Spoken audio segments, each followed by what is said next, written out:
AOC says so many people in this country hate women. Oh, geez.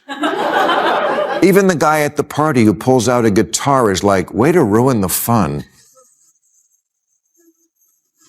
And who do you see on the horizon for 2028 in the Democratic primary? Right now? Yeah. Bernie and AOC. No. They got the biggest crowds. That doesn't matter. It won't sustain itself, but right now they have no leader. Bill Maher just confronted the question Democratic media keeps avoiding. Can the party's loudest voices actually win nationwide?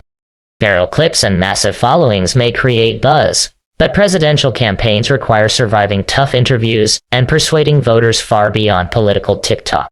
Maher's message was blunt. Energy without broad appeal builds a fan club, not a governing coalition.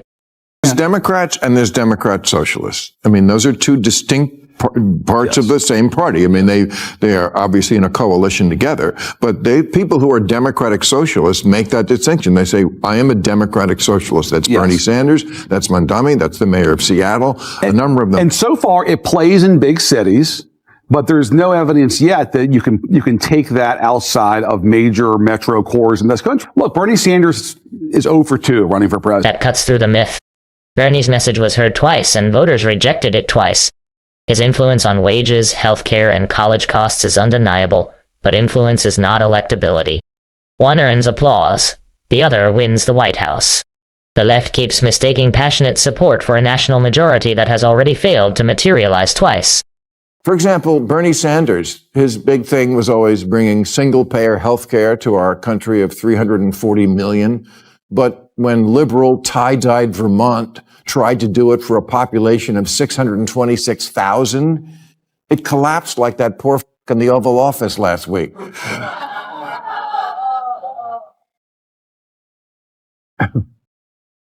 Bernie, AOC, Mondami are not Democrats. They'll be the first to tell you that. They're Democratic socialists, and that's a very different thing, and I don't think people know that yet. This is where slogans collide with reality.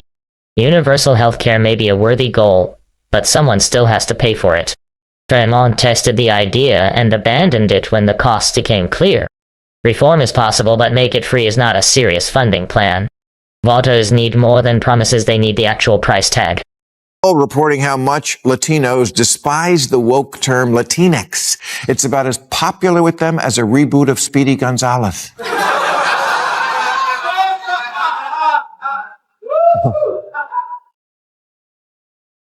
Even the country's oldest Latino civil rights group came out against it, yet AOC keeps defending it, saying gender is fluid, language is fluid.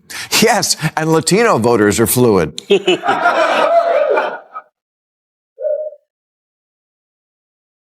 And more of them now than ever are identifying as Republicans. The joke exposes a larger problem. Political branding gets invented by activists and then forced onto the people it supposedly describes. When those people reject it, they get lectured as if they are the problem. You do not win communities by correcting how they identify themselves. You win by listening.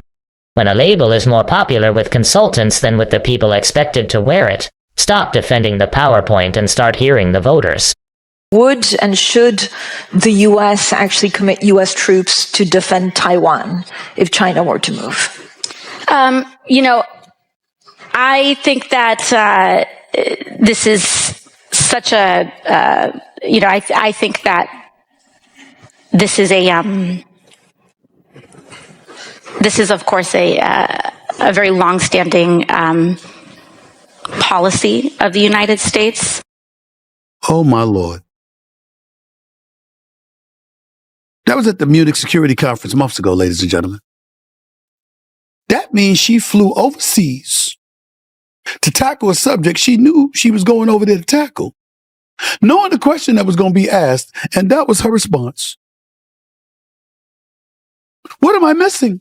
This is where social media fame collides with presidential scrutiny. A pause may look thoughtful on Instagram, but on national security it signals uncertainty. Taiwan is not a pop quiz.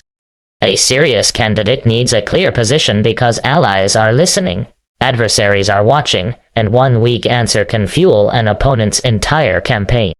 No amount of online engagement can erase that. AOC says so many people in this country hate women. Oh, geez.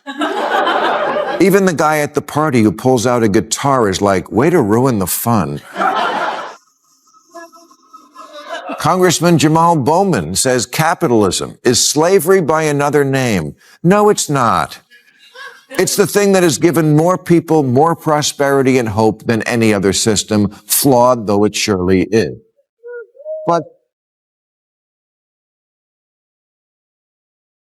But again, something like the free market is kind of synonymous with America. And if you don't like it, I don't know how you can say you love this country. Maher exposes the deeper problem behind the messaging.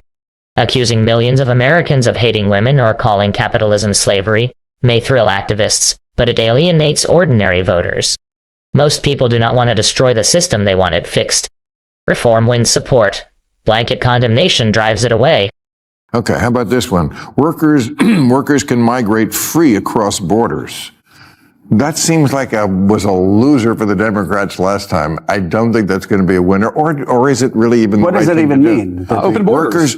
Open borders. No, I think we need a secure border, and there's Okay. a There you place go. you can come in. Okay. That's the tell. It's a loser. Yeah. The DSA are radicals about this concept, and radical economic policy is always ineluctably married to radical social policy. Their platform, for example, calls for completely open borders. They're for what Biden was doing, but more. You think you're going to win an election on that? This just seems like more extremism at a time when Americans are begging both parties, please, could just one of you act normal? Could just one of you act normal? Should be posted in every campaign office.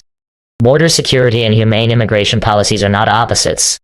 America can welcome legal immigrants, protect legitimate asylum seekers, and still control who enters the country. When Democrats refuse to say that clearly, Republicans exploit the hesitation. If a party cannot support a secure border, it has already lost the argument. When he ran in 2020, Bernie Sanders said he would legalize marijuana on his first day as president, but that the business of selling pot would be awarded first to those who suffered most from the.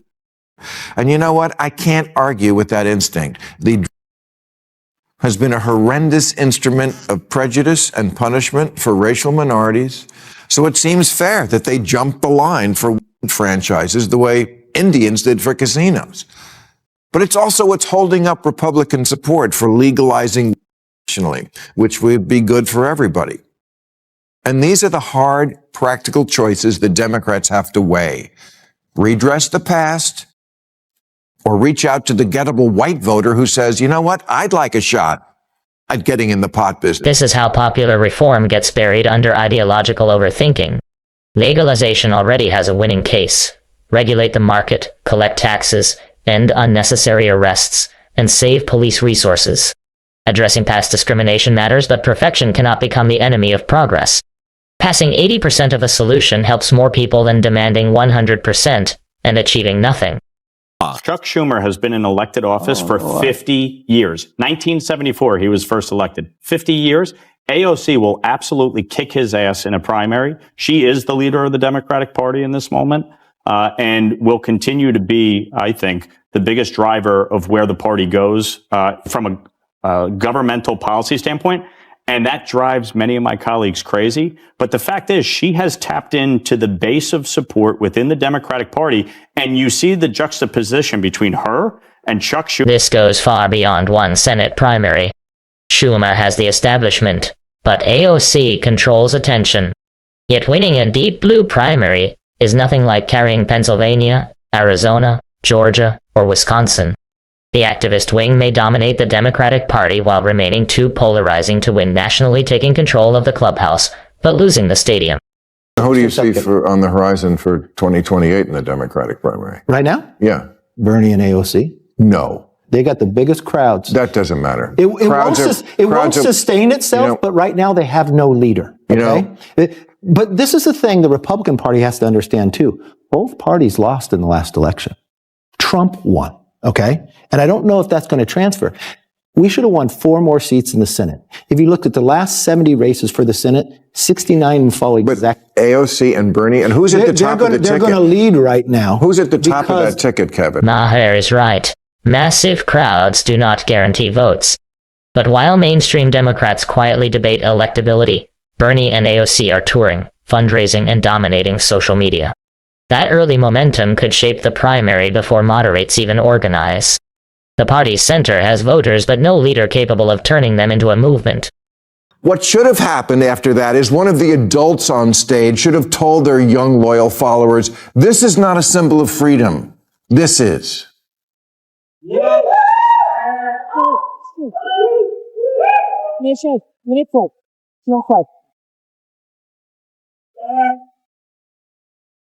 If the thought leaders in the Democratic Party keep encouraging and not rebuking the idea that America is cringe and the people who run Gaza are great, the Democrats are doomed. Alyssa Slotkin's right. Liberals are weak and woke, especially the white ones, and they indulge all sorts of nonsense from their kids, a pattern that then continues on in the Democratic Party. Last election, it was all the gender stuff, the insistence that men can have babies and such. Maher's point is blunt. You cannot lead a country you appear ashamed to represent. Criticizing America can be patriotic, but treating its symbols with discomfort sends a different message. Lotus notice. Real leadership sometimes means confronting your own coalition and saying clearly, no, that does not represent us. Let's start with AOC. We know she's got a grassroots following and she's young, but we also know she has a socialist label. Defund era positions, polarizing, no executive experience, and foreign policy scrutiny. Republicans would not need to invent attacks against AOC. They already have years of footage. If she moderates, she risks alienating the activists who built her movement. If she stays ideologically pure, she may repel general election voters. That is not just a messaging weakness. It is a coalition problem no slogan can fix.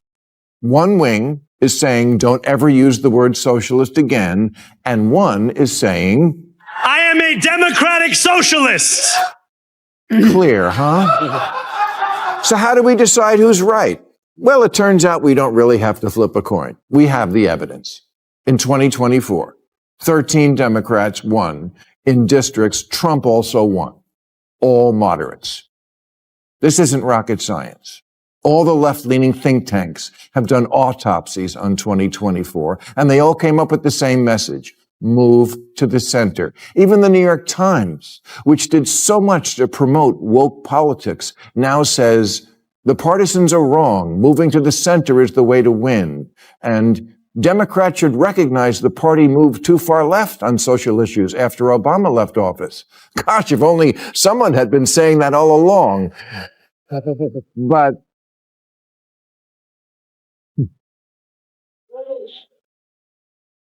But, you know, welcome home. This is Maher's strongest argument because it focuses on results. Democrats who won tough districts talk clearly about jobs, costs, safety, abortion rights, and infrastructure, not activist jargon. Centrism means nothing when it lacks conviction, but it can win with popular policies and clear boundaries. Persuading swing voters is not selling out. It is the job. Don't tell them they're dumb. They're not dumb. They're ignorant. There's a difference.